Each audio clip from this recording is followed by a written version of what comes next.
Hello everyone, welcome back to our channel. आज हम देखेंगे rules of debit and credit. तो ये हमारे पास एक मोस्ट इंपॉर्टेंट टॉपिक है, या फिर आप कह सकते हो अकाउंटिंग का बेस है, क्योंकि इसके बिना आप अकाउंटिंग के अंदर आगे बढ़ ही नहीं सकते। ना ही आप जनरल एंट्रीज कर पाओगे, ना ही आप लेजर्स बना पाओगे। तो ध्यान से आपको इस टॉपिक को समझना है। जिन स्टूडेंट्स को ये टॉपिक समझ में आ जाएगा उनको आगे कभी भी अकाउंटिंग के अंदर किसी भी तरीके की दिक्कत नहीं होने वाली। लेकिन अगर आपको ये टॉपिक समझ में नहीं आया तो फिर आपको आगे अकाउंटिंग के अंदर दिक्कत हो सकती है। तो आपको ध्यान से मेरी सारी बातों को सुनना है, एक एक बात को ध्यान से समझना है। तो स्टार्ट करते हैं हमारा ये topic, rules of debit and credit under double entry system of accounting. Each transaction has to aspect. तो हमने चैप्टर नंबर 1 के अंदर सिस्टम ऑफ अकाउंटिंग देखा था। वहां पर हमने अकाउंटिंग के दो सिस्टम देखे थे। पहला था हमारा सिंगल एंट्री सिस्टम, दूसरा था हमारा डबल एंट्री सिस्टम। और मैंने आपको बोला था कि सिंगल एंट्री सिस्टम का हमारे पास सिर्फ एक ही चैप्टर है, उसके अलावा पूरे अकाउंट्स के अंदर हम जितनी भी बातें करेंगे सारी बातें हमारी डबल एंट्री सिस्टम के ऊपर होंगी। तो मैंने आपको डबल एंट्री सिस्टम पढ़ाते हुए बताया था, डबल एंट्री सिस्टम का मतलब हो गया ड्यूल एस्पेक्ट ऑफ अकाउंटिंग। यहाँ पर हमारे पास हर ट्रांजैक्शन के दो इफेक्ट होते हैं, पहला डेबिट और दूसरा क्रेडिट।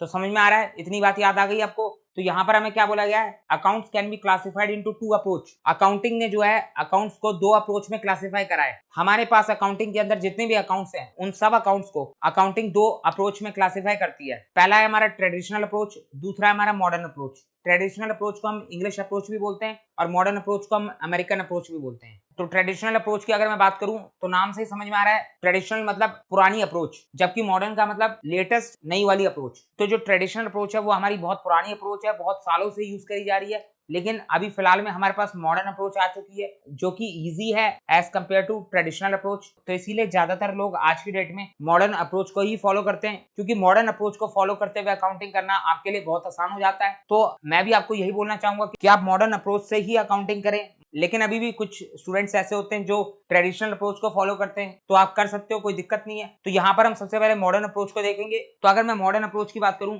जिसको हम अमेरिकन अप्रोच भी बोलते हैं, तो यहाँ पर मॉडर्न अप्रोच कहती है कि अकाउंटिंग के अंदर आपके पास जितने भी अकाउंट्स आएंगे, जितनी भी आइटम्स आएंगी, उन सबको आप 5 कैटेगरी में डिवाइड कर दोगे। ये 5 कैटेगरी यहाँ पर लिखी हुई है, asset, expense, liability, capital, revenue. ये हमारे पास 5 कैटेगरी हैं जिसमें आपको एज पर मॉडर्न अप्रोच अपने अकाउंट्स को क्लासिफाई करना है। अब इन पांचों के पांचों का मतलब क्या होता है, ये बात हम चैप्टर नंबर 2 के अंदर पढ़ के आ चुके हैं। अकाउंटिंग टर्म्स के अंदर हमने असेट का मतलब भी देखा था, एक्सपेंस का मतलब भी देखा था, लायबिलिटी का भी देखा था, कैपिटल भी समझा था और रेवेन्यू भी समझा था। तो जिन स्टूडेंट्स ने chapter number 2 basic terms of accounting नहीं देखा, वो जाके पहले चैप्टर नंबर 2 को देख लें, उसके बाद आप इसको आराम से समझोगे, आपको सारी बातें क्लियर हो जाएंगी। तो यहाँ पर सबसे पहले अगर मैं बात करूं असेट और एक्सपेंस की, ये दोनों मैंने एक साथ लिखे हुए हैं। अब क्यों लिखे हैं? क्योंकि इन दोनों का रूल सेम है, और बाकी जो 3 बचे हुए हैं, लायबिलिटी, कैपिटल और रेवेन्यू, इन तीनों का रूल सेम है। अब ऐसा क्यों करा गया है? क्यों एसेट और एक्सपेंस का रूल सेम है? क्या कारण है? कोई तो रीजन होगा इसके पीछे, तो रीजन भी बता देता हूं मैं आपको। तो यहाँ पर आप नीचे देखो, अगर मैं एक्सपेंडिचर की बात करूं तो हमारे पास दो तरीके के एक्सपेंडिचर होते हैं। पहला होता है कैपिटल एक्सपेंडिचर, दूसरा होता है रेवेन्यू एक्सपेंडिचर। अब कैपिटल एक्सपेंडिचर क्या होता है, रेवेन्यू एक्सपेंडिचर क्या होता है, इसके बारे में तो हम बात कर चुके हैं, पहले बहुत डिटेल में डिस्कस कर चुके हैं। तो कैपिटल एक्सपेंडिचर का मतलब होगा कि आप खर्चा कर रहे हो और खर्चा करके आप असेट को परचेस कर रहे हो। जबकि रेवेन्यू एक्सपेंडिचर का मतलब है कि आप ऐसा खर्चा कर रहे हो जो खर्चा आपको सिर्फ विद इन 1 अकाउंटिंग पीरियड का ही बेनिफिट देगा। यानी रेवेन्यू एक्सपेंडिचर का खर्चा आपका एक ही अकाउंटिंग पीरियड के अंदर कंज्यूम हो जाएगा। तो यहाँ पर खर्चे दोनों ही है, एक्सपेंडिचर दोनों ही है, चाहे फिर वो कैपिटल एक्सपेंडिचर हो, चाहे फिर वो रेवेन्यू एक्सपेंडिचर हो। लेकिन अकाउंटिंग हमें कहती है कि जो आपका कैपिटल एक्सपेंडिचर है उसको आप एक्सपेंस ना बोलते हुए उसको आप एसेट बोलोगे, क्योंकि कैपिटल एक्सपेंडिचर में करा गया खर्चा हमारा एसेट में कन्वर्ट हो जाता है, जबकि रेवेन्यू एक्सपेंडिचर में करा गया खर्चा हमारा प्रॉफिट एंड लॉस में जाकर एक्सपेंस कहलाता है। तो आगे से हम जब भी एक्सपेंस की बात करेंगे तो एक्सपेंस का मतलब होगा हमारा वो खर्चा जो हमारे रेवेन्यू एक्सपेंडिचर के अंदर आता है, जबकि कैपिटल एक्सपेंडिचर के खर्चे को हम एसेट का नाम देते हैं। कैपिटल एक्सपेंडिचर का जो खर्चा होता है उससे हमारा एसेट बनता है, और उस एसेट का एक छोटा छोटा हिस्सा हम डेप्रिसिएशन की फॉर्म में एज अ एक्सपेंस अपने पीएनएल अकाउंट के अंदर डालते हैं। तो डेप्रिसिएशन हमारा एक्सपेंस है, लेकिन जो कैपिटल एक्सपेंडिचर से खरीदा हुआ एसेट होता है वो हमारा एक्सपेंस नहीं कहलाता। तो आपको ध्यान रखना है, अकाउंटिंग के अंदर कभी भी एक्सपेंस बोला जाए तो उसका मतलब है रेवेन्यू एक्सपेंडिचर वाला एक्सपेंस, जो कि आपका प्रॉफिट एंड लॉस अकाउंट में जाता है और with in 1 accounting year consume हो जाता है। तो समझ में आ रही है आपको बात? अगर मैं इसके एग्जांपल लूं तो salary, rent, electricity bill, telephone bill, depreciation, ये सब आपका रेवेन्यू एक्सपेंडिचर है। तो समझ में आ रही है आपको बात? तो यहाँ पर यही वाली बात आ जाती है कि जो एसेट है वो भी आपका खर्चा है और जो एक्सपेंस है वो भी आपका खर्चा है। बस डिफरेंस ये है कि एसेट आपका कैपिटल एक्सपेंडिचर है, जबकि एक्सपेंस जो है वो आपका रेवेन्यू एक्सपेंडिचर है। तो यहाँ पर ये दोनों ही खर्चे हैं, इसीलिए इन दोनों के रूल भी सेम है। तो यहाँ पर एसेट और एक्सपेंस को लेकर क्या रूल बनाया गया है, तो ध्यान से देखो। मॉडर्न अप्रोच बोलता है कि जब भी आपका एसेट और एक्सपेंस बढ़ेगा तब आप उसको डेबिट करोगे, और जब भी आपका असेट और एक्सपेंस कम होगा तो उसको आप क्रेडिट करोगे। तो समझ में आ रही है आपको बात? अभी हम इन सबको एक एक करके एग्जांपल के साथ समझेंगे, तब जाके आपको बातें अच्छे से क्लियर होंगी। वहीं अगर हम लायबिलिटी, कैपिटल, रिवेन्यू की बात करें तो इन तीनों के लिए हमारा रूल अपोजिट हो जाता है। यहाँ पर लायबिलिटी हो, चाहे कैपिटल हो, चाहे रिवेन्यू हो, इन तीनों के लिए ही बोला गया है कि अगर इनमें से कोई भी इंक्रीज होता है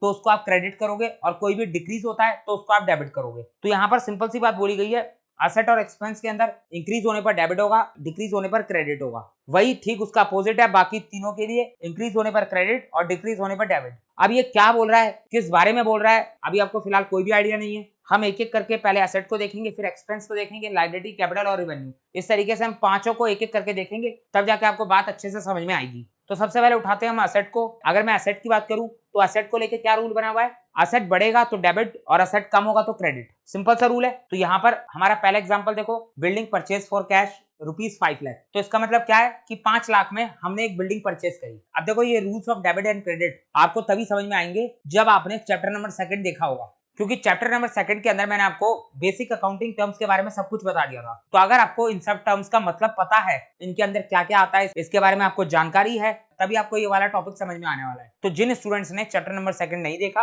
तो वो सबसे पहले जाके चैप्टर नंबर 2 को देखो, उसके बाद इसको देखना। तो अगर मैं इस एग्जांपल की बात करूं तो बिल्डिंग परचेज करी गई है 5 लाख रुपए में। तो यहाँ पर हमारे पास इस ट्रांजैक्शन के दो इफेक्ट आएंगे। पहला कि बिजनेस के पास बिल्डिंग आ गई, और दूसरा कि बिजनेस के पास से कैश चला गया। और बिल्डिंग हो चाहे कैश हो, दोनों की दोनों हमारा असेट होता है। हमने असेट के अंदर देखा था बिल्डिंग भी हमारा असेट है और कैश भी हमारा असेट है। तो एक तरफ हमारा असेट इंक्रीज हुआ है जबकि दूसरी तरफ हमारा असेट डिक्रीज हुआ है। बिल्डिंग हमारे पास आ गई तो हमारा असेट इंक्रीज हो गया, कैश हमारे पास से चला गया तो हमारा असेट डिक्रीज हो गया। तो यहाँ पर असेट को लेकर हमारा रूल क्या है कि जब असेट बढ़ता है तो हम डेबिट करते हैं और असेट कम होता है तो हम क्रेडिट करते हैं। तो बिल्डिंग हमारा असेट है जो कि बढ़ा तो हमने बिल्डिंग को डेबिट कर दिया, और कैश हमारा असेट है जो कि कम हुआ तो हमने कैश को क्रेडिट कर दिया। तो इतनी बात आपको समझ में आ रही है। अब जरा इसकी एक बार जनरल एंट्री बना के देखते हैं किस तरीके से जनरल एंट्री बनाई जाती है। तो अभी मैं यहाँ पर आपको कोई जनरल एंट्री का फॉर्मेट नहीं दिखा रहा, बस इसकी जनरल एंट्री करनी सिखा रहा हूँ। तो ध्यान से देखो जनरल एंट्री किस तरीके से करी जाती है। बिल्डिंग हमारा डेबिट हुआ है जबकि कैश हमारा क्रेडिट है। तो सबसे पहले ऊपर हम डेबिट लिखते हैं और नीचे हम क्रेडिट लिखते हैं। तो हमने बिल्डिंग अकाउंट लिख दिया, आगे लिख दिया डेबिट और 5 लाख रुपए लिख दिया कि 5 लाख से हमारी बिल्डिंग इंक्रीज हुई है। फिर हम नीचे लिखेंगे अपना क्रेडिट वाले आइटम, और हर क्रेडिट वाले आइटम के आगे हम 2 लगा देते हैं। तो यहाँ पर हमने 2 लगा दिया, 2 कैश अकाउंट। कैश हमारा क्रेडिट होना था कितने से, 5 लाख से, तो यहाँ पर हमने 5 लाख लिख दिया। अब ये जो डेबिट वाला 5 लाख है और क्रेडिट वाला 5 लाख है, इसको आप इसी तरीके से लिखोगे। अब इसको ऐसा क्यों लिखा उसके बारे में हम बाद में बात करेंगे, लेकिन फिलहाल आप समझ लो जनरल एंट्रीज लिखने का यही फॉर्मेट होता है। इसको हम पढ़ेंगे कैसे, building account debit to cash account. नीचे कैश अकाउंट के आगे क्रेडिट लिखने की जरूरत नहीं है क्योंकि ऊपर आपने डेबिट लिख ही दिया, तो सीधी बात है जो नीचे बचा हुआ है वो आपका क्रेडिट है। तो समझ में आ रही है आपको बात। एक और एग्जांपल देखते हैं तो और अच्छे से क्लियर हो जाएगा। तो यहाँ पर देखो मशीनरी सोल्ड फॉर कैश ₹50,000। अगर आप मशीनरी बेचते हो तो आपके पास से मशीनरी चली जाएगी और आपके पास कैश आ जाएगा। तो यहाँ पर हमारे पास मशीनरी हो चाहे कैश हो, दोनों की दोनों हमारा सेट है। हमारे पास 50,000 का कैश आ गया जबकि हमारे पास से 50,000 की मशीनरी चली गई। तो एक तरफ एसेट बढ़ा और एक तरफ एसेट कम हुआ। तो अगर एसेट बढ़ता है तो उसको हम डेबिट करते हैं और अगर एसेट कम होता है तो उसको हम क्रेडिट करते हैं। यहाँ पर आप देख लो, एसेट बढ़ेगा तो डेबिट, एसेट कम होगा तो क्रेडिट। तो यही चीज यहाँ पर लिखी हुई है। कैश हमारा एसेट था जो कि बढ़ गया तो उसको हमने डेबिट कर दिया। मशीनरी भी हमारे एसेट था जो कि कम हो गया तो उसको हमने क्रेडिट कर दिया। अब इसकी अगर हम जनरल एंट्री करें तो जो चीज डेबिट में है उसको हम ऊपर लिखेंगे कैश अकाउंट डेबिट 50,000, नीचे लिखेंगे क्रेडिट वाली आइटम और उसके साथ हम 2 लगाएंगे, 2 मशीन अकाउंट 50,000। तो समझ में आ रही है आपको बात। तो ये हमारा असेट वाला पॉइंट खत्म हो गया। अब हम बात करते हैं एक्सपेंस की। तो एक्सपेंस के लिए भी रूल सेम ही है, बढ़ेगा तो डेबिट और कम होगा तो क्रेडिट। तो यहाँ पर इसके एग्जांपल देखें। पहला है हमारा सैलरी पेड इन कैश। तो सैलरी हमारा एक्सपेंस है, ये बात तो हमें पता है, और कैश हमारा एसेट है। तो यहाँ पर सैलरी पे करी गई जिसकी वजह से एक्सपेंस हमारा बढ़ गया। सैलरी पे करी तो हमारा खर्चा बढ़ गया तो हमारा एक्सपेंस इंक्रीज हो गया, जबकि कैश हमारा एसेट है। तो आप सैलरी पे करोगे तो आपके पास से कैश चले जाएगा तो कैश आपका डिक्रीज हो गया, यानी एसेट आपका डिक्रीज हो गया। अब हमारे पास एक्सपेंस को लेकर रूल ये है कि जब भी आपका एक्सपेंस बढ़ेगा तो आप उसको डेबिट करोगे। तो यहाँ पर हमने एक्सपेंस को डेबिट कर दिया। और अगर बात करूं मैं एसेट की, तो एसेट को लेकर हमारे पास रूल है कि जब भी आपका एसेट कम होगा तो आप एसेट को क्रेडिट करोगे। आप देख सकते हो यहाँ पर जब भी आपका एसेट कम होगा आप उसको क्रेडिट करोगे। तो यहाँ पर आपका एसेट कम हुआ तो हमने एसेट को क्रेडिट कर दिया। अब अगर हम इसकी जनरल एंट्री बनाएं आसानी से बन जाएगी। Salary account debit to cash account. Salary हमारा खर्चा है जो कि डेबिट में आएगा, और कैश हमारा एसेट है और एसेट हमारा कम हुआ है तो उसे हम क्रेडिट में लिख देंगे। 50,000 का हमारा कैश कम हो गया। तो समझ में आ रहा है आपको। एक और एग्जांपल देखते हैं और अच्छे से समझ में आएगा। परचेज गुड्स फॉर कैश ₹80,000, तो आपने गुड्स परचेज करें 80,000 के, वो भी कैश में, तो आपके पास गुड्स तो आ गए लेकिन आपके पास से कैश चला गया। तो हमने सेकंड चैप्टर के अंदर देखा था जब भी आप गुड्स परचेज करोगे तो आप परचेजेस टर्म का इस्तेमाल करोगे, तो यहाँ पर हम गुड्स की जगह पर परचेजेस टर्म लिखेंगे और परचेजेस हमारा एक्सपेंस होता है। अगर आपने गुड्स परचेज करें तो वो आपका खर्चा है, वो आपका एक्सपेंस है, जबकि आपके पास से कैश चला गया, कैश आपका असेट है। तो जब आपका एक्सपेंस बढ़ता है तो आप उसको डेबिट करते हो। यहाँ पर आप देख लो, अगर आपका एक्सपेंस बढ़ता है तो आप उसको डेबिट करते हो और अगर आपका असेट कम होता है तो उसको आप क्रेडिट करते हो। ये भी आप देख लो, वैसे अभी तक तो आपको याद हो गए होंगे रूल्स। अगर आपका असेट कम होता है तो उसको आप क्रेडिट करते हो। तो यहाँ पर हमारा एक्सपेंस इंक्रीज हुआ है और असेट डिक्रीज हुआ है, तो हमारी जनरल एंट्री बन गई purchase account debit to cash account. तो समझ में आ रही है आपको? तो ये हमारा एक्सपेंस वाला पॉइंट भी खत्म हो गया। अब हम देखते हैं अपना नेक्स्ट पॉइंट जो कि है लायबिलिटी। अब अगर मैं लायबिलिटी की बात करूं तो यहाँ पर जो रूल था वो अपोजिट हो जाएगा। असेट हो चाहे एक्सपेंस हो, उसके अंदर क्या होता था, जब बढ़ता था तो हम डेबिट करते थे और जब कम होता था तो हम क्रेडिट करते थे।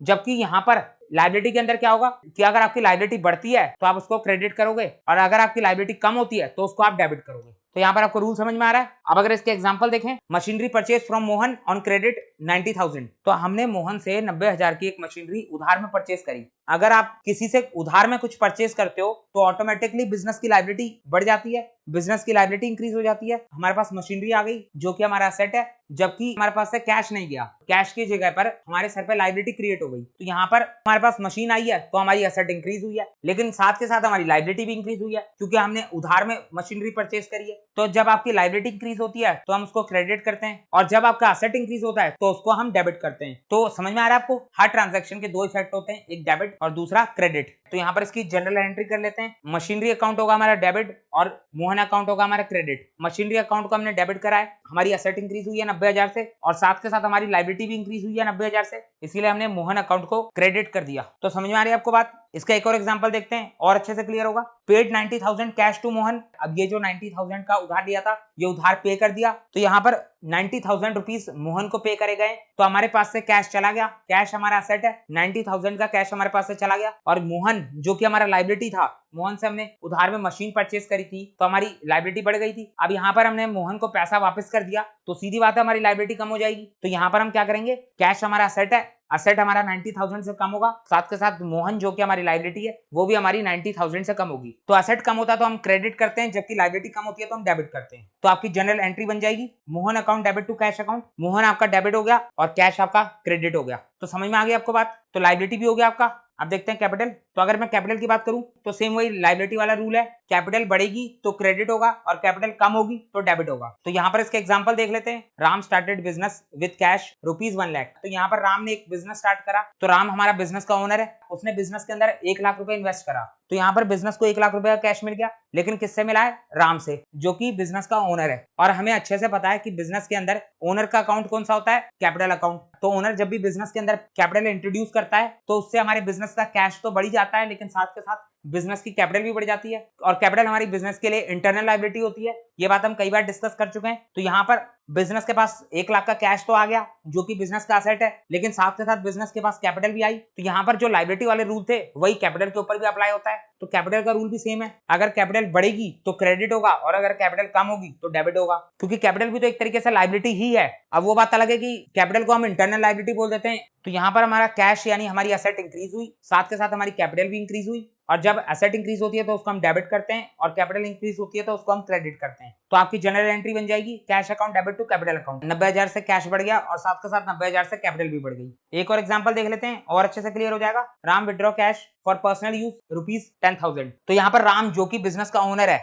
उसने बिजनेस से 10,000 का कैश निकाला फॉर पर्सनल यूज। तो मैंने आपको बताया था ओनर जब पर्सनल यूज के लिए बिजनेस से पैसा निकालता है तो उसको हम ड्रॉइंग बोलते हैं। तो अब इस एग्जांपल में क्या हुआ है कि बिजनेस के पास से 10,000 का कैश चला गया जो कि बिजनेस का एसेट था, और साथ के साथ बिजनेस के पास से 10,000 की कैपिटल भी चली गई। जब ओनर ने बिजनेस में पैसा लगाया था तो बिजनेस की कैपिटल बढ़ी थी। अब यहाँ पर ओनर बिजनेस से पैसा निकाल रहा है तो बिजनेस की कैपिटल कम होगी, तो यहाँ पर बिजनेस की कैपिटल 10,000 से कम हो गई। और यहाँ पर जब ओनर विड्रॉ करता है फॉर पर्सनल यूज तो उसको हम ड्रॉइंग का नाम देते हैं। बाकी ड्रॉइंग होता हमारा कैपिटल नेचर का अकाउंट है, बस उसको नाम ड्रॉइंग का दे दिया जाता है। तो बिजनेस से 10,000 का कैश कम हुआ यानी एसेट कम हुई तो उसको हमने क्रेडिट कर दिया, और अगर ड्रॉइंग की बात करें तो हमारे बिजनेस से 10,000 की कैपिटल भी कम हुई तो उसको हमने डेबिट कर दिया। तो हमारी जनरल एंट्री बन जाएगी drawing account debit to cash account. तो समझ में आ रहा है आपको? तो ये हमारा कैपिटल भी हो गया। अब बच गया हमारा एक लास्ट रेवेन्यू। यहाँ पर ये 5th पॉइंट होगा, इसको सही कर लेना। तो ये आपका 5th पॉइंट है रेवेन्यू। तो इसका भी सेम रूल है, वही कैपिटल और लायबिलिटी वाला कि अगर रिवेन्यू बढ़ता है तो वो क्रेडिट होगा, जबकि रिवेन्यू कम होगा तो वो डेबिट होगा। अब रिवेन्यू का मतलब क्या होता है आप सब लोगों को मैंने बता रखा है, आप बोल सकते हो रिवेन्यू का मतलब बिजनेस की इनकम। तो यहाँ पर इसका एग्जांपल देख लेते हैं, sold goods for cash for ₹30,000। तो यहाँ पर गुड्स सोल्ड करे गए 30,000 में,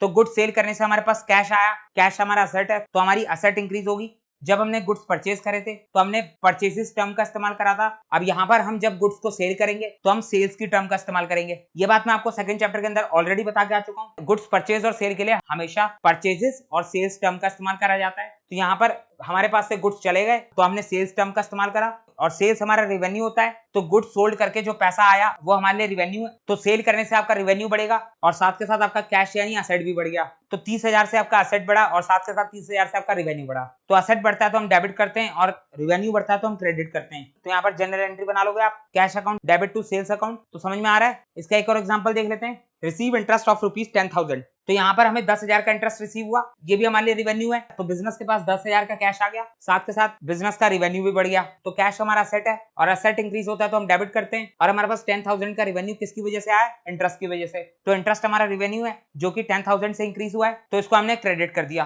तो यहाँ पर हमारी जनरल एंट्री हो जाएगी cash account debit to interest account 30,000। तो समझ में आ गया आपको, ये हमारे पांचों के पांचों पॉइंट हो गए। हमने मॉडर्न अप्रोच के अंदर यहाँ पर asset, expense, liability, capital, revenue सभी को देख लिया। तो आपको ये अच्छे से क्लियर हो गया होगा। तो यहाँ पर जनरल एंट्रीज को लेकर आप परेशान मत होना, अभी फिलहाल के लिए आप रूल्स को देख लो कि आपको रूल्स अच्छे से क्लियर हो गए, क्योंकि जनरल एंट्रीज तो हम आगे के चैप्टर्स में देखेंगे। अब हम देखते हैं अपना नेक्स्ट ट्रेडिशनल अप्रोच। तो अब इस ट्रेडिशनल अप्रोच का लॉजिक क्या है, इसके अंदर अकाउंट्स को किस तरीके से क्लासिफाई करा जाता है, उन सबको एक बार देख लेते हैं।